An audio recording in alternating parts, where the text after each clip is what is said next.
سنت بدی جا افتاده است که در ارتباط با مهریه به نظرم نوعی ظلم است. مهریه حق زن است، اما به بهانه اینکه این مهریه فرض بکنیم نقدی نیست، مدت دار است، مؤجل است به قول معروف، این مهریه میماند تا زمان مرگ. زن هم جرأت ندارد مهریه خود را مطالبه کند.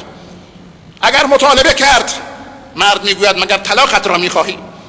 گویا مهریه برای طلاق است، در صورتی که مهریه برای ازدواج است. حق زن است بعد از ازدواج، باید به او داده شود، نه اینکه بعد از اینکه از دنیا رفت، حالا مرد از دنیا رفت، مهریه را میدهند به زن، یا زن از دنیا رفت قبل از مرد اگر زن از دنیا رفت و این مهریه را دریافت نکرده است، به عنوان ارث مهریه ای را که در طول عمر خودش دریافت نکرده است، رنگ آن را به چشم ندیده است، بعد از مرگش حالا به وارثینش میرسد. این کجا حق است؟ عین ظلم است این، چون مهر حق زن است و حق دارد مطالبه کند. این رسم را باید خرد بکنیم که زن جرأت نکند اسم مهریه به زبان بیاورد. اینها نمونه های از ظلم است. من عرض کردم از این نمونه هایی که به ذهنم خطور میکند. حق کشی و ضعیف کشی از اشکال ظلم است. متاسفانه که انسان هایی در جایی که ضعیفی را میبینند به او ظلم میکنند. یتیمی اگر احیانا مالش به دست انسان بیفتد، قیمومیتش به دست انسان بیفتد، شخص مال او را بالا میکشد و میشود مصداق ان الذين یاکلون اموال الیتامی ظلما انما یاکلون فی بطونهم نارا. کسی که مال یتیم را بالا بکشد، آتش را بالا کشیده است، در درون کرده است اگر مال یتیم بخورد به ناحق. افراد ضعیف احیانا گاهی مراجعه می کنند. بدبدهی کردن نسبت به حق یک انسان ضعیف یا یک انسانی که بالاخره از ما طلب دارد، بدبدهی کردن عین ظلم است، آنگونه که در نص حدیث آمده است. مطل الغنی ظلم. بدبدهی کردن اون کسی که غنی هست، پول دارد اما نمیدهد از روی قلدری، این عین ظلم است. گاهی افراد ضعیفی، افراد غریبی مشاهده میکنند. هر از چندگاه من مشاهده میکنم این را. مراجعه میکند یک شخص، یک برادر افغانی، یک کارگر افغانی مراجعه میکند، میگوید فلان شخص، گاهی میگوید فلان حاجی فلانی. من تأسف میخورد انسان وقتی اسمش را میبرد، دور از کله انسان بلند میشود. این فرد چگونه به خود جرأت میدهد این گونه ظلم بکند؟ میگوید من 2 ماه نزد او کار کردم، پول مرا نداده است. گفته از هر کجا میخواهی برو، هر کجا میخواهی مراجعه بکن، به قانون میری، به شرع میری، هر کجا میخوای، هر غلطی میخوای بکن. این بیچاره دستش به جایی نمیرسد دیگه، چون اون فرد میفهمد اینقدر نفوذ دارد اون شخص، اینقدر قلدر است و قدرت دارد که نه اون کارگر بلکه پدر اون کارگر هم زورش به او نمیرسد. کجا برود این شخص؟ در صورتی که افغانی که برادر دینی و ایمانی ما هست، نور چشم ما هست، حتی اگر یک یهودی باشد، یک زردشتی باشد، یک هندوی گاو پرست باشد، حق ندارد انسان به او ظلم بکند. نباید پایش در دستگاه قضایی بلرزد،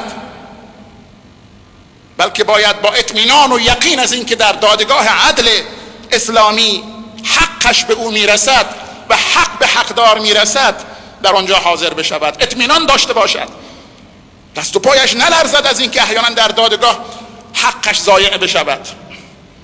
این گونه دادگاه عدل اسلامی باید باشد، دستگاه قضایی اسلامی باید باشد که همه اطمینان خاطر داشته باشند از اینکه به حق خودشون دست پیدا بکنند. این نمونه هایی است من عرض کردم از اینکه انسان ها باید رویکرد ظلم را اصلاح بکنند. اگر رویکرد ظلم تداوم پیدا بکند در انسان ها و همه مشمول این اوصاف ظلم بشوند، انقراض و هلاکت و نابودی در انتظار است. باید مشمول این آیه کریمه بشویم که و ما کان ربک لیهلک القری بظلم و اهلها مصلحون. خداوند هیچ قریه ای را با ظلم، هیچ شهر و دیاری را با ظلم هلاک و نابود نمی کند در حالی که اهل آن مصلح باشند، دنبال اصلاح باشند، اصلاحگر باشند. یعنی انسان ها باید در صدد اصلاح باشند، به دنبال اصلاح باشند. یعنی ما باید تغییر را از خودمون آغاز بکنیم، همونگونه که قبلا هم عرض کردم. به دنبال تغییر از بیرون نباشیم، تغییر از بیرون رخ نخواهد داد. اگر همه آلوده باشند، خب دستگاه قضایی فرض بکنیم که از فرشتگان آسمان انتخاب نشدند، که همین انسان ها هستند دیگه. اگر همه آلوده باشند، همین انسان ها هم در اونجا راه پیدا میکنند دیگه، همونها هم میشوند در رأس. بس اگر انسان ها مصلح باشند، به دنبال اصلاح باشند و روی کرد اصلاحی داشته باشند، تغییر و اصلاح را از خودشون آغاز بکنند، جامعه کم کم اصلاح خواهد شد. این است که من عرض میکنم باید انسان روی کرد ظلم را تغییر بدهد، مواظب رفتار خودش باشد، مبادا ظلمی از او صادر بشود. اولا انسان نه ظلم بکند به کسی، نه زیر بار ظلم برود. لا تظلمون ولا تظلمون، نه ظلم بکن نه زیر بار ظلم برو. این نص قرآن است، نص حدیث هم هست که اللهم انی اعوذ بک ان اظلم او اظلم. انسان پناه ببرد به خدا از این که ظلم بکند یا به او ظلم بشود. بعضی از ظالم میترسند، در حالی که پیامبر صلی الله علیه و سلم فرموده است که انسان از مظلوم باید بترسد، نه از ظالم. ظالم شاید دنیای انسان را خراب بکند، اما مظلوم دودمان انسان را در دنیا و آخرت برباد میدهد با آه خودش، با نفرین خودش. اتق دعوت المظلوم فانه لیس بینها و بین الله حجاب. اتق دعوت المظلوم ولو کان کافرا. از نفرین مظلوم بترس، از مظلوم بترس، نه از ظالم. سر ظالم داد بکش. لا يحب الله الجهر بالسوء من القول الا من ظلم. انسان باید داد بکشد سر ظالم تا از رو برود، تا عقب نشینی کند، نه اینکه از او بترسد. این باید انسان این چنین روی کردی داشته باشد اولا.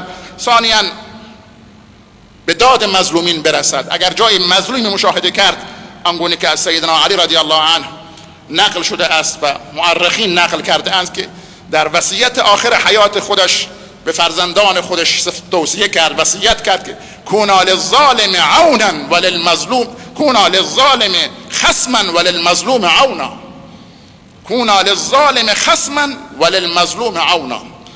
دشمن ظالم باشید و یار و یاور مظلوم.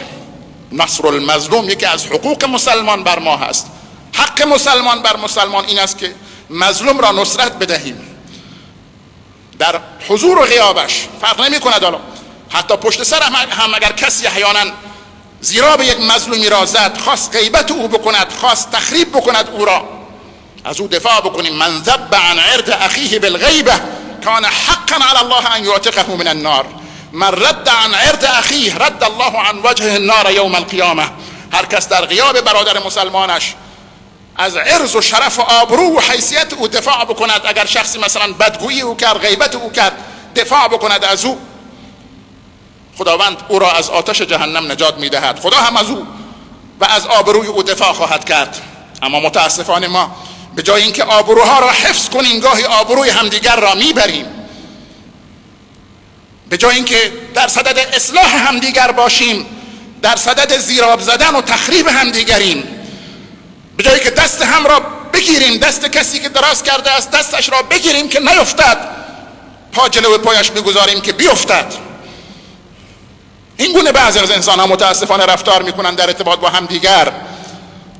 پس انسان باید روی کرد خود را اصلاح کند، از مظلوم دفاع کند، با ظالم شریک نشود، شریک ظلم نشود، مواظب باشد،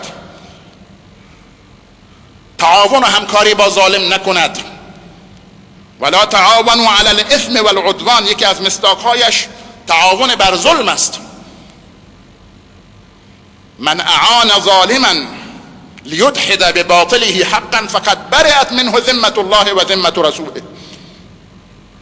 هر کس ظالمی را یاری کرد تا باطل خود را احقاق بکند، باطل خود را به کرسی بنشاند، ظلم خود را عملی کند، از پناه و امان خدا خارج شده است. انسان سعی بکند انسان ظلم را تغییر بدهد من باب نهی از منکر. در نص حدیث آمده است که ان الناس اذا رأوا الظالم فلم يأخذوا على يديه اوشك ان يعمهم الله بعقاب منه. اگر انسان ها ظالمی را ببینند و جلو ظلمش را نگیرند، نزدیک است که عذاب عمومی بر همه نازل بشود. پس انسان سعی کند که جلو ظلم را بگیرد، جلو ظالم را بگیرد، با ظالم مشارکت و همکاری نداشته باشد، گرایشی هم به سمت ظالم نداشته باشد. ولا ترکنوا الی الذین ظلموا فتمسکم النار. به سوی ظالمان گرایش و تمایل نداشته باشید که آتش جهنم به شما میرسد. چون گرایش به سمت ظالمان باعث می شود که انسان در سلک آنها وارد بشود. تعاون و همکاری با ظالم باعث می شود که شریک جرم او محسوب بشود و سکوت در مقابل ظالم به معنی راضی بودن به ظلم اوست. اینها روی کردی است که انسان ها باید مواظب باشند در رفتار خودشون تجدید نظر کنند و رفتار و روی کرد اصلاحی داشته باشند در ارتباط با ظلم که مشمول سنت الهی نشوند که دچار انقراض و هلاکت و نابودی بشوند. و آخر دعوانا ان الحمد لله رب العالمین. اقول قولی هذا و استغفر الله العظیم لی و لکم و لوالدی و لوالدیکم و لسائر المسلمین فاستغفروه انه هو الغفور الرحیم.